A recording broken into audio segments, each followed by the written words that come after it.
এই ভিডিওটা করতেছি আমার বন্ধুদের জন্য। আমি চাকরি করে মাত্র বেতন 3,000 টাকা, খাওয়া দাওয়া করে মোটামুটি 3,000 টাকা মতো পাই আর কি। এই এলাকার মধ্যে কিছু বন্ধু বান্ধব মনে করে বা এলাকার ব্যবহারতা মনে করে আমি বেতন পাই মাসে 20,000 টাকা।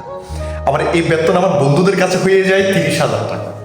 আবার এই বেতন আমার ফ্যামিলির কাছে গিয়ে হয়ে যায় 50,000 টাকা। আবার এই বেতন আবার আমার আত্মীয় স্বজনের কাছে যায় হয়ে যায় 1,00,000 টাকা।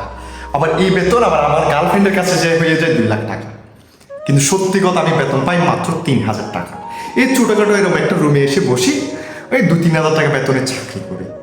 কষ্টের বিষয়, যখন কোনো দোকানে চা নাস্তা খেতে যাই তখন বন্ধু বান্ধব দেখলে এই আমাদের বন্ধু 50,000 টাকা বেতনের চাকরি করে অমুক কোম্পানিতে, এই বিল তুইলে সুন্দর করে আমাকে দিশা করে বলে দিল।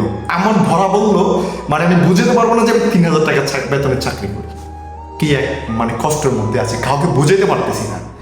মাত্র চাকরি করেও পাই 3,000 টাকা। তোরা বুঝ, বন্ধু বান্ধব যারা আসো তোদেরকে বলতেছি, আল্লাহ দোহা লাগে, রোডে গাড়ে দেখলে, নাস্তার দোকানে দেখলে বিল আমার দিতে বলিস না।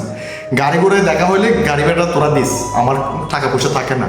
আমি মাসে বেতন পাই মাত্র 3,000 টাকা, এটা তোরা 3 লক্ষ টাকা ইয়ে করিস না।